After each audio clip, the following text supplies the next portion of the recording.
Duraipandian sir, என்ன பின்னணியில் இருக்குன்னு பார்க்குறீங்க? இப்போ ஜவஹர்லால் சார் சொல்கிறாரு 57 பேரும் ஒரே குரலில் தான் இருக்காங்க அப்படின்னா அது மத்திய அரசுக்கு ஒரு அழுத்தம் தான், அதை தெளிவுபடுத்துவோமே அப்படிங்கிற அடிப்படையில் தான் கூட்டியிருக்காங்கன்றாரு. முன்னாடி நான் 2 விஷயத்தை சொல்லிட்டு ஆரம்பிச்சிடுறேன். காவிரியில் மழை பெஞ்சா தண்ணி வர்றது அச்சீவ்மெண்ட் இல்லை, அது சர்ப்ளஸ். சிவகுமாரே சொல்லிட்டார், தேக்கி வச்சா நாங்கள் அழிஞ்சு போயிடுவோம், உடஞ்சி டேமெல்லாம் உடஞ்சி. அப்போ என்ன கேட்குறோம்? Distress sharing. நல்ல வித்தியாசத்தை புரிஞ்சுக்கணும். வறட்சியில் கஷ்டத்தில் பங்கு போட்டுக்கொள்வது எப்படி? அதுக்கு காங்கிரஸ் கவர்மெண்ட்டும் பிஜேபி கவர்மெண்ட்டும் கேட்கல. நாம் காவிரி ஆணையத்துக்கு போனோம், கோர்ட்டுக்கு போனோம், கடைசியாக தீர்ப்பை வாங்கினோம். தீர்ப்பை வாங்கி கொடுக்கணும்னு சொல்லியாச்சு. 4 நாளைக்கு முன்னாடி நடந்த கூட்டத்தில் கூட தண்ணியை உடனே போய் திறந்து விடுங்க அப்படின்னு சொல்லியாச்சு. ஆனால் திறக்கல. இதுக்கு என்ன நோக்கம்? இதுக்கு அனைத்து கட்சி கூட்டம் போட மாட்டீங்க. செத்துக்கிட்டு இருக்கான் விவசாயி. அடுத்த பிறவியில் நான் யாரா பிறக்கணும்னு நினைக்கிறேன் தெரியுமா? விவசாய பிறக்க நினைக்கிறேன். யாரு? விஜய், நம்ம அன்பு முதல்வர் அவர்கள். ஆனா அங்க அவன் செத்துட்டான். ஒருத்தன், ஒரு ஜெயராமன் ஒரு விவசாயி கடன் கட்டுப்படி ஆகாம தள்ளுபடி பண்ணுவான்னு எதிர்பார்த்து செத்து போயிட்டான். ஆனா அந்த வறண்டு கிடக்கிற பூமியை பார்க்க கூட போகல. யாரு? அடுத்த பிறவில விவசாய பிறக்கக்கூடியவர் போய் பார்க்க கூட இல்லை. நான் அந்த இப்பவே ஒரு கோட் போட்ட விவசாயி தான் அமைச்சர். கோட் போட்ட விவசாயி தான் அவர். என்ன வேணாலும் போட்டுக்கிட்டுங்க, அது அவர் விஷயம். இன்னைக்கு பட்டு வேட்டி கட்டின விவசாயி, சோத்துக்கு இல்லாத விவசாயி ஒரு நாளைக்கு பட்டு வேட்டி கட்டுவான், ஒரு நாளைக்கு கோட்டு போடுவான். அது வேற விஷயம். நான் அதுக்கு போல, அது பர்சனல். இப்போ விஷயம் என்னன்னா, காவிரி பிரச்சனையை பேச தயங்குவதற்கு என்ன காரணம்? முதல்ல பேசல. எப்ப நீங்க பேசுறீங்க? இருங்க. இல்ல, அவர் சொல்றாரு காவிரி விவகாரத்துல என்ன மாறுபட்ட குழப்பம் இருக்கு. இப்ப நான் கேக்குறேன், அப்படின்னா தொகுதி மறுவரையறையில் என்ன மாறுபாடு இருக்கு சொல்லுங்க? கூட்டணி மாறி இருக்கு. கூட்டணி மாறி இருக்கு. ஆனா காங்கிரஸோட நிலைப்பாடு மாறி இருக்கா? சொல்லுங்க, அவர்கிட்ட கேளுங்க அந்த கேள்வியை. காங்கிரஸ் இப்ப ஆதரிக்கிறேன்னு முடிவு எடுத்துட்டாங்களா? இல்லையே, எதிர்த்துக்கிட்டு தானே இருக்காங்க. பாட்டாளி மக்கள் கட்சி தவிர, நல்ல கவனிய, பாட்டாளி மக்கள் கட்சி தவிர தமிழ்நாட்டோட எல்லா எம்பியும் எதிர்ப்பு தெரிவித்து விட்டார்கள். ரைட்டுங்களா? இப்ப என்ன இருக்கு? இந்த 57 பேரை முதல்ல அரசியல் நாகரிகம் வேணும். அது அரசியல முதிர்ச்சி அனுபவத்துல தான் வரும். அது முதிர்ச்சி இல்லை, அவங்கள்ட்ட எதிர்பார்க்க வேணாம். ஆனா ஒரு நாகரிகம் வேணும். நாடாளுமன்ற உறுப்பினர்கள் கூட்டத்துக்கு வர வேண்டும் என்று நாடாளுமன்ற உறுப்பினர்களுக்கு கடிதம் கொடுப்பது என்ன நாகரிகம்? அவர் யார் சொல்வதை கேட்பாரு? கட்சி தலைவர் சொல்வதை கேட்பாரா? கட்சியோட பொதுச் செயலாளர் சொல்வதை கேட்பாரா?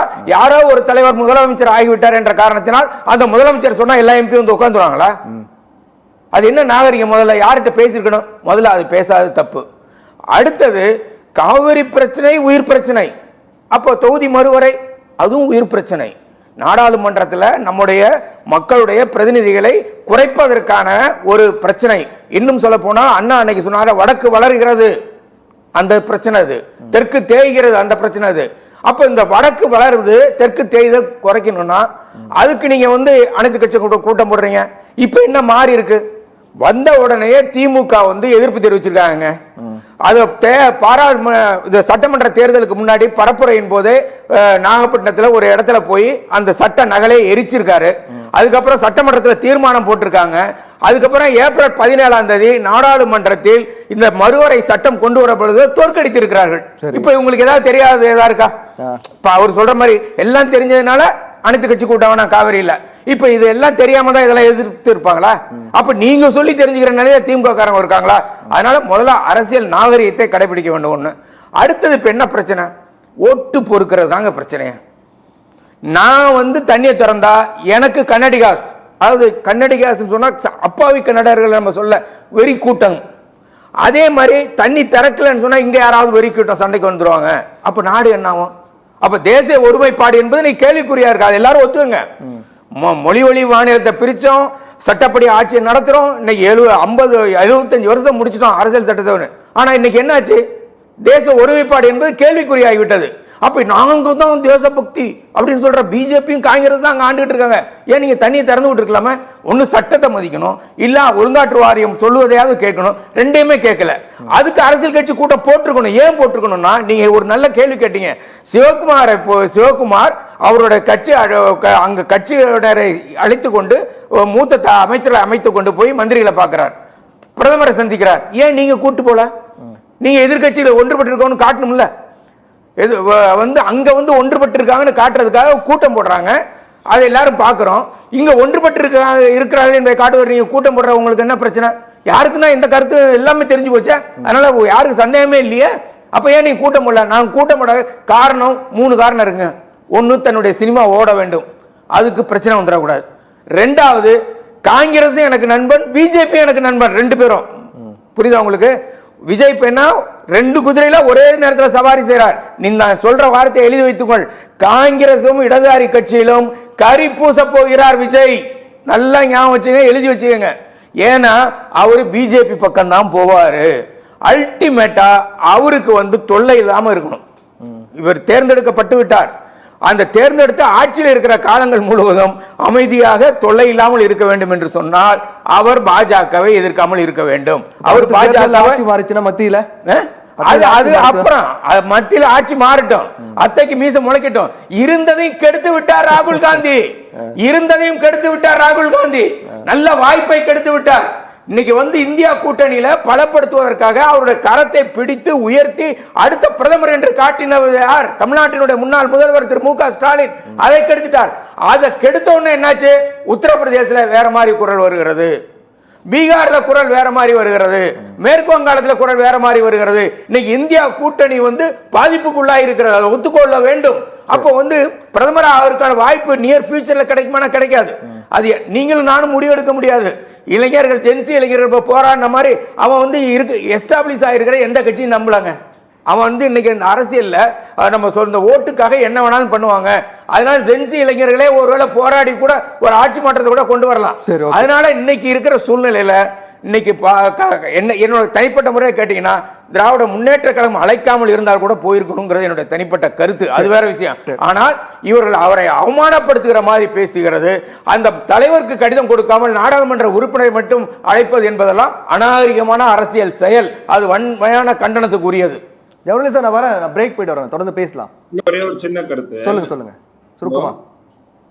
அதாவது இப்ப திமுகவினுடைய நிலைப்பாட்டில் மாற்றம் இருக்குதுன்னு ஏன் சொல்றேன்னா, இப்ப இந்த தொகுதி வரையறையை ஏன் வேணுங்கிறத தேவையே இல்ல. ஏற்கனவே 534 பேர் இருக்கும் போது உயர்த்த வேண்டிய அவசியம் என்ன? இவர்கள் தொகுதி வரை ஒன்னும் சிம்பிள் தான் சார். என்ன நடந்தாலும் விகிதாச்சாரம் குறையக்கூடாது, எங்களோட பிரதிநிதித்துவம் குறையக்கூடாது. இல்ல சார், இருக்கக்கூடிய விகிதாச்சாரமே நீங்க இப்படியே பண்ணா கூட மத்த வட மாநிலங்கள் அதிகமாகும் சார். எல்லாருக்கும் தமிழ்நாட்டுக்கு மட்டும் இல்ல, ஒட்டுமொத்த இந்திய அளவிலும் பார்க்கும்போது தமிழ்நாட்டுக்கான முக்கியத்துவம் குறையக்கூடாது. அது மக்கள் தொகை பெருக்கத்தை கட்டுப்படுத்திய பஞ்சாப், தெலுங்கானா, கேரளா, தமிழ்நாடு, கர்நாடகா தான் பிரச்சனை.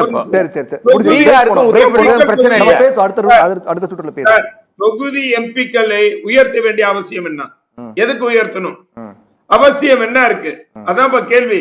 இப்ப ஒரு ஒன்றிய அரசு ஒரு ஆஃபர் ஒண்ணு கொடுத்து அந்த ஆஃபர் கொடுத்து மக்களை ஏமாத்துறதுக்கான இப்ப தொகுதி எண்ணி உயர்த்துறது. இது உயர்த்தியது மூலம் ஏதாவது பயனுண்டா, பிரயோஜனம் உண்டா? நிலைப்பாடு என்ன? அதாவது டீலிமிட்டேஷனே வேண்டான்றாங்களா, இல்ல அந்த விகிதாச்சாரம் டீலிமிட்டேஷனே வேணாம்? சரி, ஒரே ஒரு நிமிஷம் இதுக்கு நான் சொல்லிடுறேன். ஏன்னா சகோதரரோட பேச்சுக்கு தான் நான் சொல்லணும். அவர் பேசும்போது த்ரூ அவுட் சொன்னது திமுகவின் நிலைப்பாடு என்னன்னு தெரியணும், எதிர்க்கிறோம்னு உறுதியாக சொல்லணும் அப்படின்லாம் சொல்றாரு. எனக்கு ஒரே ஒரு கேள்வி இருக்கு, தாவேகா என்ன சொல்லுது?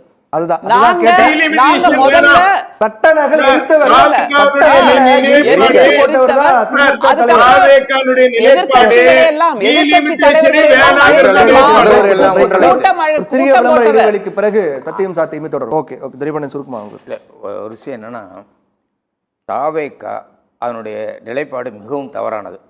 அனைத்து கட்சி கூட்டத்தை போட்டிருக்க வேண்டும். இன்னைக்கு காலையில கூட சுப்பராயன், சிபிஐயோட நாடாளுமன்ற உறுப்பினர், அவர் சொல்றார், இது ஒரு வரலாற்று பிழையை நீங்கள் செய்திருக்கிறீர்கள், அனைத்து கட்சி கூட்டத்தை போட்டிருக்க வேண்டும் என்று சொல்றார். அது மட்டும் இல்லாம அவங்க இந்த பிரச்சனையை ரொம்ப காலம் தாழ்த்தி தான் பேச ஆரம்பிக்கிறாங்க. நல்லா கவனிங்க, விவசாயிகள் பயிர் காஞ்சி போய் வயிற்றில் அடிச்சுக்கிட்டு வாயில் அடிச்சுட்டு அழுகுறான். டெய்லி தொலைக்காட்சியில் காட்டிக்கிட்டு இருக்காங்க. ரொம்ப காலம் கடந்து தான் இந்த பிரச்சனையை அவர்கள் கையிலே எடுத்தார்கள். இதுக்காகவே சிறப்பு சட்டமன்ற கூட்டத்தை கூட நடத்தியிருக்கலாம். ஆனால் அவங்க அது மாதிரிலாம் பண்ணலை. அதுக்கப்புறம் எப்போ வழக்கு போடுறாங்க? அதாவது சிவகுமார் வரவேணான்னு சொல்லிட்டார். நல்லா கவனிங்க, சிவகுமார் அன்னைக்கு வெள்ளிக்கிழமை சனிக்கிழமை சொல்லிட்டார், திங்கக்கிழமை காலையில் போய் போன வாரம் வழக்கு போட்டிருக்காங்க. அதுவும் காலம் கடந்து வழக்கு புதுசாக போடுறது இல்லை, ஏற்கனவே காவிரி ஒழுங்காற்று ஆணையம் கொடுத்த தீர்ப்பை அமுல்படுத்துன்னு தான். ஏன்னா அது சட்டப்படி உருவான ஒரு அமைப்பு. அப்போ லேட்டாக தான் போட்டாங்க. குறைந்தபட்சம் இந்த அமைச்சரவையெல்லாம் என்னங்க பண்ணியிருக்கணும்? நான் வந்து இவர் கோட்டு போட்டவர் சூட்டு போட்டவர் நான் ஒதுக்கிடுறேன். ஆனா குறைந்தபட்சம் அந்த காவிரி நீர் பகுதியாக போய் பாத்தீங்களா நீங்க எப்படி வறண்டு கிடக்குதுன்னு பாத்தீங்களா? டிவியில பாக்குறதுக்கு மேல உங்களால அந்த அனுபவத்தை சொல்ல முடியும். அழுகுறான், என்ன சொல்லி அழுகுறான் தெரியுமா? எனக்கு மட்டும் இல்லடா, நான் வளர்க்குற ஆடு மாடுக்குன்னு தண்ணி இல்ல, அது புல் பூண்டு இல்லாம செத்து போயிருமோன்னு பயமா இருக்கு, நாங்க எப்படி வாழ்றது? அப்போ குறைந்தபட்ச நேரம் என்ன பண்ணிருக்கணும்? விவசாய பட்ஜெட் தாக்கல் பண்ணீங்களே, அந்த இந்த இந்த நேரத்துல தண்ணி இல்லாம வறட்சிக்காக ஒரு நிவாரணத்தை அறிவித்திருக்கணும்ல. அது இல்லாம நான் குறுவைக்கு வந்து ஒரு பேக்கேஜ் கொடுத்தேன்னு தப்பா சொல்றாரு. அப்போ இது வந்து நியாயம் இல்லாது. ஆனா நீங்க இதுல வந்து அனைத்து கட்சி கூட்டம் கூட்ட மாட்டீங்க. ஆனா அதே நேரத்துல யார் சட்டத்தை எரிச்சாங்களோ, யாரு அதுக்கு எதிராக வாக்களிச்சாங்களோ அவங்களுக்கு ஒண்ணும் தெரியாதுன்னு சொல்லி நீங்க அப்ப தொகுதி மறுவரையில மட்டும் பேச கூப்பிடுறீங்க. அதுல என்ன நியாயம் இருக்கு? இது ஒரு நாடகம், இரட்டை நாடகம். நல்லா ஞாபகம் வச்சுங்க. அவருக்கு ஒரே பயம் என்னன்னா, காங்கிரஸே ஏத்துக்க கூடாது, பாஜகவையும் ஏத்துக்க கூடாது, சினிமாவுக்கான வசூல் கர்நாடகத்துல இருந்து வராமல் இருக்க கூடாது. இந்த மூணு மட்டும் தான் அவருடைய நோக்கம். நிகழ்ச்சியில் கலந்து கொண்ட விருந்தினர்களுக்கு மிக்க நன்றி. மீண்டும் மற்றும் ஒரு நிகழ்ச்சியில் சந்திக்கும் வரை நன்றி, வணக்கம்.